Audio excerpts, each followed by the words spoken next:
Hello students, how are you all? I hope you all are doing great.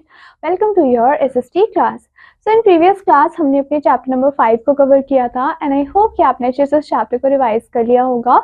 Now in today's class we are going to deal with our next chapter which is chapter number 6 and the title of the chapter is Devotional Path to the Divine. Right? So बच्चों अब हम देख लेते हैं कि आज के chapter के हमारे learning objectives क्या क्या हैं. So, in this chapter, the students will be able to identify the origin and fundamental belief of Islam, Sufism, Sikhism and Bhakti movement. फिर हम understand करेंगे किसको बच्चों historical context को in which these religion traditions emerged and spread in medieval India कि मतलब जितने भी religions हैं वो कैसे emerge हुए और कैसे spread भी हुए medieval India में. Then हम analyze करेंगे टीचिंग्स एंड कॉन्ट्रीब्यूशंस ऑफ की फिगर्स को जैसे कि आपके profit Mohammad, Sufi Sant, Guru Nanak Dev and भक्ति संत. देन हम एग्जामिन करेंगे कि क्या रोल होता है रिलीजियस मूवमेंट का इन promoting social reform, in promoting unity and tolerance in the medieval Indian society. तो ये सारे ही टॉपिक आज के हैं हमारे एम और हमें इस गोल को अचीव करना है. सो स्टार्ट करते हैं आज का चैप्टर. तो सबसे पहले आपको दिया हुआ है इंटरैक्टिव. आपको बोला है कबीर. कबीर कौन है? एक यंग बॉय है लिविंग विद हिज पेरेंट्स, जो कि अपने पेरेंट्स के साथ रहता है in a very quaint village. often found solace in the simplicity of life. और उसे क्या मिलता है बच्चों? बहुत ज्यादा अच्छा लगता है कि कितनी सिंप्लिसिटी के साथ वो अपनी लाइफ को जीता है. One sunny afternoon, while playing with his friends, वो क्या कर रहा था? वो आफ्टरनून में अपने फ्रेंड्स के साथ खेल रहा था by the river bank and his curious companion asked him. तो बच्चों जो उसका फ्रेंड था उसने पूछा कि Kabir what does your name mean? कि कबीर तुम्हारे नाम का मतलब क्या है? So pondering a moment, Kabir confessed. Kabir ने 2 सेकेंड लिया और उसके बाद उसने रिप्लाई किया अपने दोस्त को I'm not entirely sure. Let me ask my parents. कि मैं पूरी तरीके से श्योर नहीं हूँ कि कबीर का मतलब क्या होता है, लेकिन I will ask my parents, right? Then, intrigued Kabir ventured back home and posed the question to his parents. अब बच्चों कबीर वापस अपने घर चला गया और उसने अपने पेरेंट्स से पूछा. With a very tender smile, they began to recount the tale of the revered Sant Kabir. So उसने अपने पेरेंट्स से पूछा कि मेरे नाम का मतलब क्या है. तो उसके पेरेंट्स ने बहुत ही टेंडर स्माइल दिया और उन्होंने क्या कर दिया? उन्होंने स्टार्ट कर दिया बताना या फिर रिवाइज करना स्टार्ट कर दिया the tell of revered Sant Kabir, a prominent figure in the भक्ति मूवमेंट. और बच्चों जो संत कबीर थे उनका क्या था बच्चों? बहुत ही प्रोमिनेंट फिगर भी था किसमें? भक्ति मूवमेंट में. दे shared how Kabir like their son embrace the teachings of unity, devotion and rejecting the barriers of caste and creed. और उन्होंने शेयर भी किया कि कैसे कबीर ने जैसे उनका बेटा है वैसे ही कबीर ने भी embrace किया था टीचिंग ऑफ यूनिटी को, डिवोशन को और रिजेक्ट कर दिया था पूरी तरीके से कास्ट को और क्रीड को. So eager to share his newfound knowledge with his friend, Kabir returned to the riverside gathering. तो बच्चों कबीर चाहता था कि वो अपनी newfound knowledge को शेयर करे अपने दोस्तों के साथ, तो वो वापस कहाँ चला गया? रिवरसाइड गैदरिंग में. With earnest sincerity, he explained. उसने एक्सप्लेन किया My name is Kabir is inspired by a great son who believed in the oneness of God. तो बच्चों उसने बताया कि मेरा नाम कबीर, ये जो वर्ड है कबीर या फिर ये जो नाम है कबीर, वो किससे इंस्पायर है? वो इंस्पायर है बहुत ही ग्रेट सन से जिन्होंने बिलीव किया कि जो भगवान है वो एक ही है. He taught that love and devotion transcend all divisions of society. और जो लव और डिवोशन है उसकी वजह से ये जो सोसाइटी है वो चल रही है. All his friends listened intently, Kabir emphasized. अब बच्चों सारे दोस्त उसको बहुत ध्यान से सुन रहे थे और कबीर ने फिर एम्फसाइज भी किया कि गॉड इज वन, भगवान एक है, and in his light there are no distinctions based on caste और रिलीजन. तो उसने कहा कि भगवान एक है और उनकी लाइट में, उनकी रोशनी में कोई भी डिस्टिंक्शन नहीं है, कोई भी डिफरेंशिएशन नहीं है किसी के कास्ट के बेस पे पे, किसी के क्रीड के बेस पे या फिर रिलीजन के बेस पे। We are all united in our faith, हम सब एक साथ हैं। And love for all the divine, और हमें क्या करना है, सारे ही डिवाइन को लव देना है, रिस्पेक्ट देनी है। From then on Kabir's name become a symbol of love and unity in their village, और उसके बाद से क्या हुआ कि उसके विलेज में जो कबीर नेम है वो क्या बन गया, वो सिंबल ऑफ लव बन गया और यूनिटी बन गया। सो that is all about interactive. अब हम बात करते हैं अपने फर्स्ट टॉपिक की, जो कि है इस्लाम। So most historians believe that Islam originated in Mecca and Medina। तो बच्चों बहुत सारे ऐसे historians थे जिन्होंने बिलीव किया कि ये जो इस्लाम है, इस्लाम कहाँ ओरिजिनेट हुआ था, वो मक्का और मदीना में ओरिजिनेट हुआ था। और कब हुआ था, at the start of 7th century। Now the religion of Islam was founded by Prophet Muhammad। और बच्चों कहा गया कि ये जो रिलीजन है इस्लाम का, उसको फाउंड करने का काम किसने किया है, प्रॉफिट मोहम्मद ने किया है। 570 AD till 632 AD। The word Islam means surrender। तो बच्चों ये जो वर्ड है इस्लाम, इस्लाम का मतलब क्या होता है, सरेंडर कर देना होता है या फिर सबमिशन होता है to the will of God, right. It is a monotheist religion, right. कैसा रिलीजन है, मोनोथेसिस्ट रिलीजन है। यहाँ पे आपको पिक्चर भी गिवन है, ये पिक्चर है मक्का की। नाउ अब हम देखने वाले हैं प्रॉफिट मोहम्मद के बारे में। सो बच्चों वो बॉर्न हुए थे in Mecca which means Arabia in 570 AD। Now the Arabs in those days worship many gods. तो बच्चों जो अरब थे वहाँ के उस टाइम पे बहुत सारे गॉड को, या फिर आप बोल सकते हो डिफरेंट डिफरेंट भगवान को वर्शिप किया करते थे। And they also believed in many superstitions, और वो बहुत सारे अंधविश्वास को भी माना करते थे। Prophet Muhammad was not satisfied with the religious belief of Arabs. अब जो प्रोफेट मोहम्मद थे वो बिल्कुल भी सेटिस्फाइड नहीं थे कि अरब के कैसे रिलीजियस बिलीव्स हैं। So since early childhood prophet Muhammad used to meditate at quiet places. तो बच्चों बचपन से ही वो क्या किया करते थे, वो मेडिटेट किया करते थे क्वाइट प्लेसेस पे, शांत जगह पे। एट द एज ऑफ 40 उन्होंने क्या किया, उन्होंने अनाउंस किया खुद को as the messenger of God. उन्होंने कहा कि वो कौन है, वो मैसेंजर है गॉड के, जिनको पैगंबर के नाम से भी जानते हैं। The basic tenet of his religion was that there is only one God. तो बच्चों जो बेसिक थिंग थी, जो कि वो क्या करना चाहते थे, स्प्रेड करना चाहते थे अपने रिलीजन के बारे में, तो वो ये था कि जो गॉड है वो एक ही है। एंड जो प्रॉफिट मोहम्मद है वो कौन है, वो मैसेंजर है गॉड के। Now the people who followed him were called Muslims. और जो लोग किसको फॉलो करते थे, प्रॉफिट मोहम्मद को फॉलो किया करते थे, उन लोगों को कहा जाने लग गया मुस्लिम्स। देन हर एक रिलीजन का क्या होता है बच्चों, अपनी होली बुक होती है। वैसे ही इस्लाम की भी होली बुक थी कुरान शरीफ, which is the holy book of the Islam. And the Muslims believe that every word of their holy book has been inspired by Allah और अलमाइटी। सो बच्चों उन्होंने क्या कहा, उन्होंने कहा कि जितने भी मुस्लिम्स हैं वो हर एक वर्ड को माना करते हैं जो कि किस में लिखी होती है, कुरान शरीफ में लिखी होती है। और कहा गया कि ये जो कुरान शरीफ है वो किससे इंस्पायर्ड है, वो इंस्पायर्ड है हमारे अल्लाह से।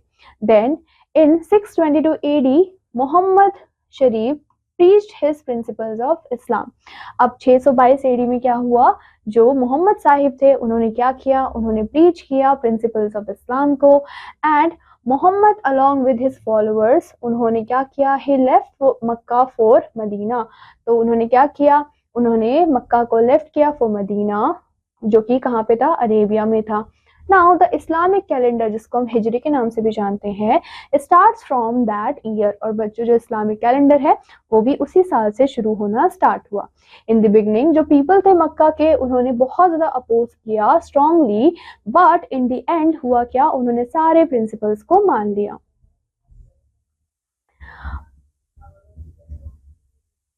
Makkah where Prophet Muhammad was born and Medina where he spent a part of his life, right, and was buried। तो यहाँ पे आपको बताया गया है कि जो मक्का है, मक्का वो जगह है जहाँ पे प्रॉफिट मोहम्मद का जन्म हुआ था, बॉर्न हुआ था। और मदीना वो जगह है जहाँ पे उन्होंने अपनी मोस्ट ऑफ द लाइफ को स्पेंड किया है और जहाँ पे उन्हें बरी भी किया गया है।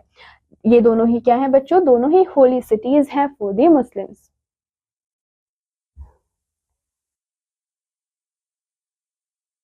सो that is all about Islam. Islam के बाद हम बात करेंगे अपने नेक्स्ट टॉपिक की, जो कि है सूफी संत। सो सूफी ट्रेडिशंस और Sufism originated in the West Asia.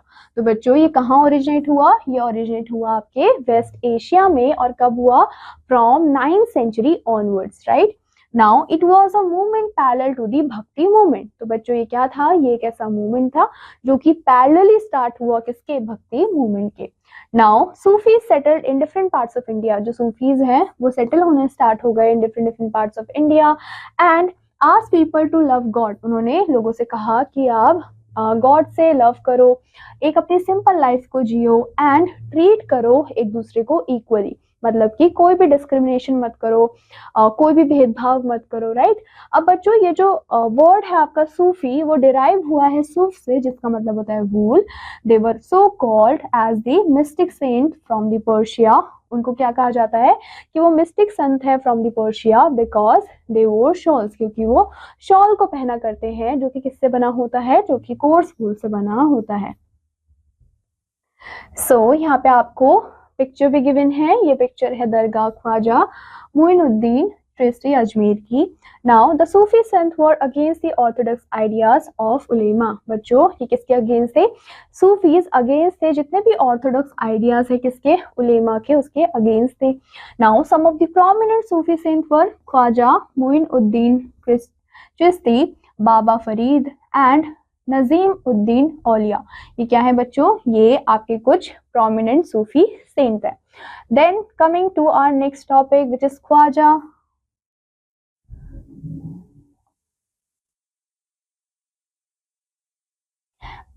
Now coming to our next topic, जो कि है Khwaja Moinuddin Chishti. So Khwaja Moinuddin Chishti came to India in 1192 AD। तो बच्चों वो इंडिया कब आए? वो इंडिया आए 1192 AD में एंड वो कुछ टाइम तक दिल्ली में ही रहे एंड लाहौर में भी रहे। और उसके बाद वो सेटल कहाँ हो गए? वो सेटल हो गए आपके अजमेर में। Soon he became famous all over the India। और धीरे धीरे वो पूरे ही इंडिया में काफी ज्यादा फेमस हो गए। But he died in 1230 AD and उनको बरी कहाँ किया गया? उनको अजमेर में बरी कर दिया गया। And his tomb is visited every year by thousands of people from India and abroad. और उनका जो टॉम है वहाँ पे बहुत सारे लोग, चाहे वो इंडिया के हों चाहे वो फॉरनर के हो, वो हर साल ही विजिट करते हैं। Among the prominent disciplines of Khwaja Moinuddin Chishti were the two famous Sufi saint Qutbuddin Bakhtiyar Kaki and बाबा फरीद। ये दोनों क्या थे बच्चों? ये दोनों ही आपके बहुत ही फेमस सूफी सेंट हुआ करते थे। Then we have Baba Farid. So Baba Farid was a disciple of Khwaja Moinuddin Chishti. तो बच्चों ये कौन थे? ये डिसिपल हुआ करते थे ख्वाजा मोइनुद्दीन चिश्ती के एंड ही लिव इन हंसी। कहाँ पे रहते थे? हंसी में रहते थे, जो कि हरियाणा आप बोल सकते हो, और अजोधन में रहते थे, जिसको आप आज के टाइम पे पंजाब के नाम से जानते हो। ये कंपोज सम हाइम्स। उन्होंने क्या किया है? कुछ हाइम्स को कंपोज किया है, जिसमें इंक्लूड है आपके, जो कि इंक्लूड है आपके आदि ग्रंथ ऑफ द सिख में भी, right. Then we have Nizamuddin Aulia. So Nizamuddin Aulia was another important saint of Chishti order and he along with his disciple जिनका नाम था नासिरुद्दीन चिराग ए दिल्ली, वो क्या हो गए बच्चों? वो सेटल हो गए थे दिल्ली में आके। एंड उनका जो टॉम है दिल्ली में, वो आज के टाइम पे भी आपको देखने को मिलता है, where an annual Urs is held in his honour every year, right. So यहाँ पे आप पिक्चर में भी देख सकते हो Nizamuddin Auliya tomb. Then coming to our next topic, जो कि है सिखिज्म। सो अब हम देखने वाले हैं कि सिखिज्म रिलीजन कैसे स्टार्ट हुआ था, कब स्टार्ट हुआ था, राइट। सो जो फर्स्ट सिख गुरु थे, जिनका नाम था Guru Nanak Dev, he was the founder of Sikhism in India. Now ये आपको याद रखना है कि किसने सिखिज्म को फाउंड किया था, कौन फाउंडर थे, right. He was born on 15 April 1469 AD at Talwandi. और बच्चों तलवंडी आज के टाइम पे कहाँ पर है? वो है पाकिस्तान में, विच मीन्स कि हम पार्टीशन से पहले की बात कर रहे हैं, right. So in a Hindu Khatri family, और उनका जन्म हुआ एक हिंदू खत्री फैमिली में। Now it is called Nanak Sahib located near Lahore in Pakistan. और उस जगह को क्या बोला जाता है? नानक साहिब के नाम से भी जाना जाता है, जो कि लाहौर में है इन पाकिस्तान। गुरु नानक देव left happiness in the company of Sufis and Sadhus. गुरु नानक देव जी ने क्या किया था, अपनी हैप्पीनेस को छोड़ दिया था और वो किसकी कंपनी में आ गए थे, वो आ गए थे Sufis and sadhus. In 1496 AD, on a very full moon day of Kartik, Guru Nanak experienced a spiritual regeneration. अब बच्चों क्या हुआ, 1496 AD में फुल मून का डे था, कार्तिक का दिन था और गुरु नानक ने एक्सपीरियंस किया कि एक स्पिरिचुअल रीजनरेशन उन्हें फील हुआ। गुरु नानक ने क्या किया, he traveled the length of and breadth of the country to spread his teachings. उन्होंने जो पूरी कंट्री है वो सब पूरी कंट्री का क्या किया, भ्रमण किया, वो घूमे ताकि वो क्या कर पाए, अपनी टीचिंग्स को स्प्रेड कर पाए। Then he also visited Mecca, Medina, Baghdad and Sri Lanka. ये सारी जगह पे ही उन्होंने विजिट भी किया। अब यहाँ पे आपको पिक्चर भी दी हुई है नानक साहिब तलवंडी जो कि पाकिस्तान में है। गुरु नानक देव conceived God as Nirankar and called him Ram, रहीम, रब, हरि, गोविंदा and मुरारी। उन्होंने क्या किया, गुरु नानक देव जी ने कंसीव किया गॉड को कि गॉड क्या है, गॉड है आपके निरंकार, एंड उन्होंने उनको बुलाया भी कि राम, रहीम, रब, Hari, Govinda, Murari. And he started गुरु का लंगर, उन्होंने गुरु का लंगर स्टार्ट किया। और गुरु का लंगर का मतलब क्या है यहाँ पे, पब्लिक किचन, राइट। नाउ इसमें होता क्या था, people from all the caste, all the religions were allowed to participate in the langar. मतलब कि कोई भी रिलीजन का इंसान हो, कोई भी कास्ट का बंदा हो, कोई भी क्रीड का बंदा हो, वो हर कोई आके पार्टिसिपेट कर सकता था लंगर में। His teachings were collected in the Guru Granth Sahib, और उनकी जितनी भी टीचिंग्स थी उनको कलेक्ट किया गया कहाँ पे बच्चों, गुरु ग्रंथ साहिब में, और गुरु ग्रंथ साहिब ही बन गई holy book of Sikh. Now coming to our next topic जो कि है Bhakti movement, right. So Bhakti movement become popular in the south India. अब बच्चों भक्ति मूवमेंट काफी ज्यादा पॉपुलर हो चुकी थी साउथ इंडिया में। कब हुई थी बच्चों, from 8th century onwards. 8th century के आगे ये जो भक्ति मूवमेंट है वो काफी ज्यादा फेमस हो चुकी थी। एंड ये दो टाइप की हुआ करती थी, फर्स्ट है आपका saguna and the second one is nirgun, right.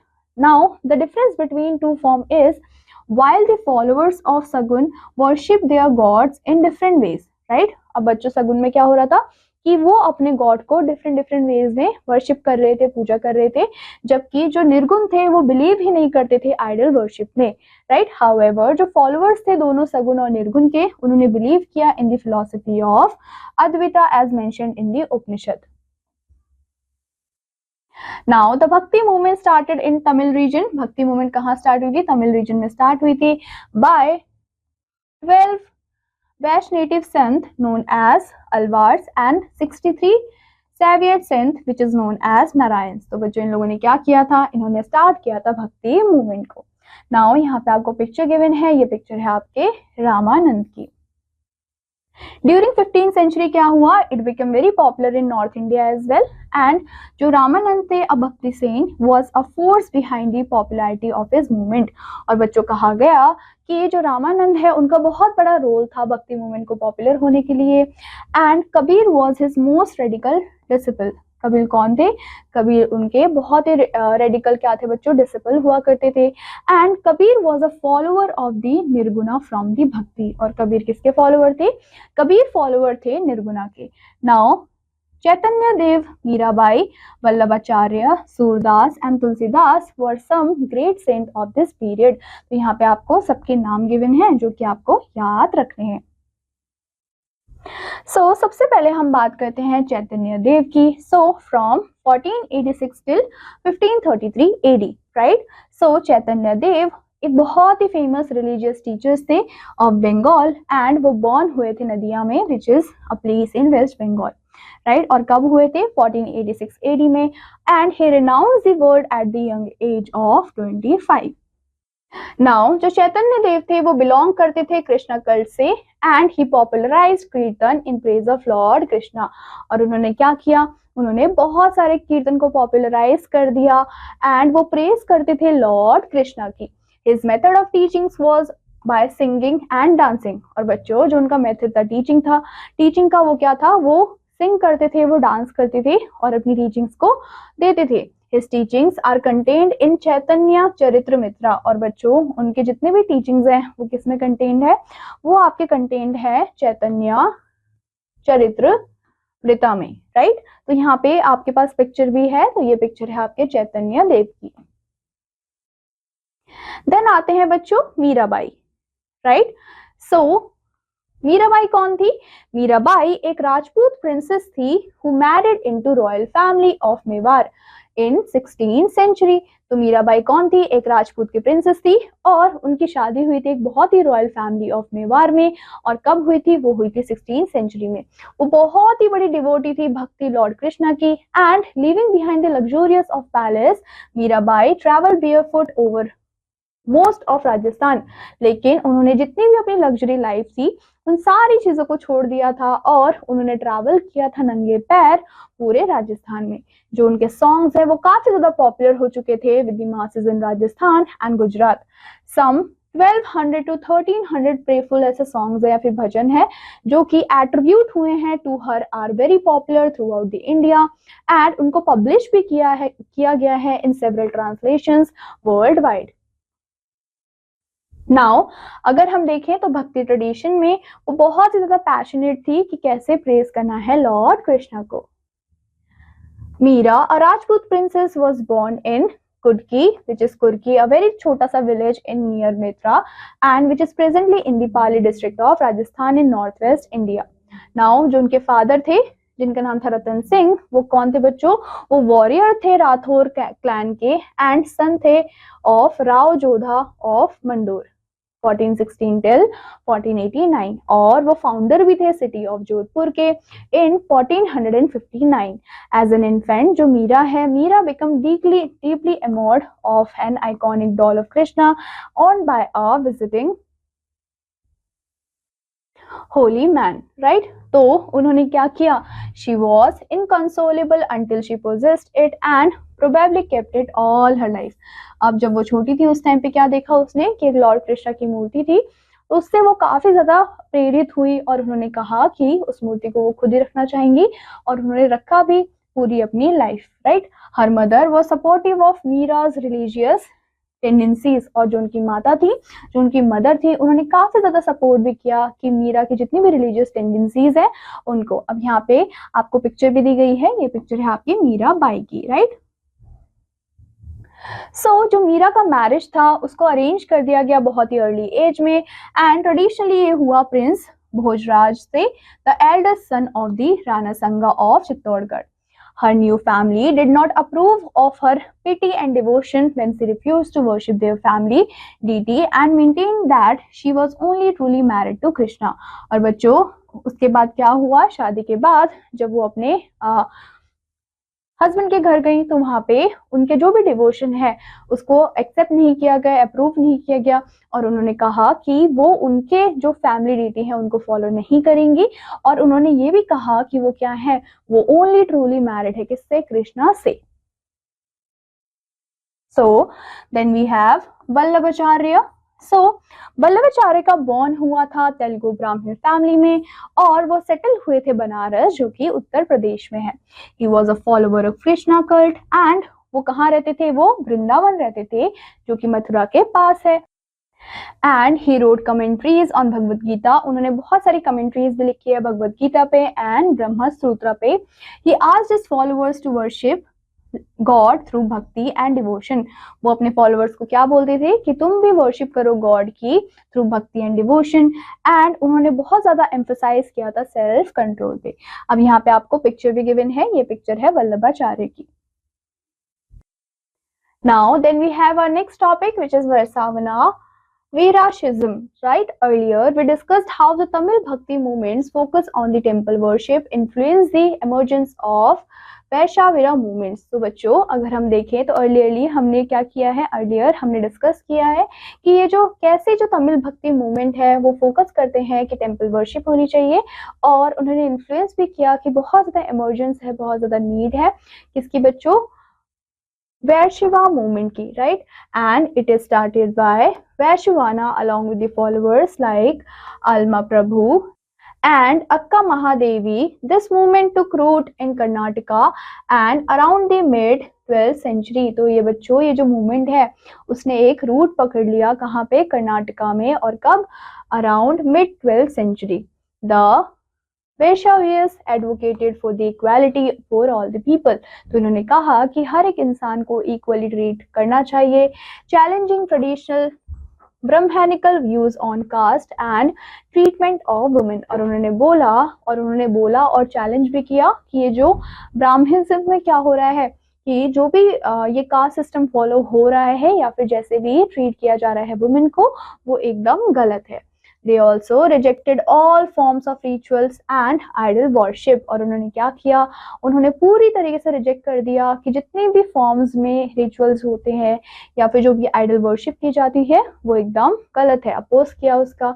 Additionally, it's worth noting that the Vaishyavis, also known as लिंग्यात्स. तो बच्चों बाद में क्या हुआ, बाद में हमने इनको लिंग्यात्स के नाम से जाना. हैंड वोर अ पर्सनल लिंगा, जो कि क्या करते थे, एक पर्सनल लिंगा को पहना करते थे, जो कि क्या है, जो कि सिंबल है शिवा का. अराउंड देयर नेक्स, वो क्या करते थे, अपने नेक के अराउंड इसको पहना करते थे. This practice underscored their belief in a direct and personal connection with Shiva. अब बच्चों ये जो प्रैक्टिस थी उनसे उन्हें क्या लगता था कि वो एक फील कर पाते थे कि वो डायरेक्टली कनेक्ट है लॉर्ड शिवा से. bypassing the need of priestly intervention and temple rituals which they believed could lead to unequal discrimination practices. तो उन्होंने क्या बोला, उन्होंने कहा कि अगर ये बाईपास होता रहा तो होगा क्या कि ये जितने भी टेम्पल रिचुअल्स हैं उनकी वजह से क्या होगा, उनकी वजह से अनइक्वल और डिस्क्रिमिनेटरी प्रैक्टिसेस होती रहेंगी. So that is all about this particular topic. Then coming to case study. तो बच्चों यहाँ पे आपको केस स्टडी गिवन है कबीर की, जिसको आप अच्छे से रीड करेंगे और इसके जो इम्पोर्टेंट पॉइंट्स हैं उनको भी याद रखेंगे. अब हम बात करते हैं अपने लेसन इको की. सो बच्चों लेसन इको में आज हमने कौन कौन सी चीजें कवर की हैं. तो सबसे पहले हमने देखा कि जो प्रॉफिट मोहम्मद है वो फाउंडर है इस्लाम रिलीजन के. फिर हमने देखा कि the Sufis were Muslim saints and mystics. फिर हमने देखा गुरु नानक देव कौन थे बच्चों, फाउंडर थे सिखिज्म के. फिर हमने देखा सेल्फलेस और single minded devotion to one God, उसको ही हम बोलते हैं भक्ति. फिर हमने देखा कि जो सेंट कबीर थे he was one of the most famous bhakti saint of his time, right. तो बच्चों ये सारे ही थे आपके लेसन एको के पॉइंट और इसी के साथ हमारे चैप्टर होता है यहाँ पे कंप्लीट. आई होप आपको ये चैप्टर अच्छे से समझ आया होगा एंड आई होप कि आप इसको रिवाइज भी करेंगे. I will meet you in your next class with your next interesting chapter. Till then, take care and bye bye.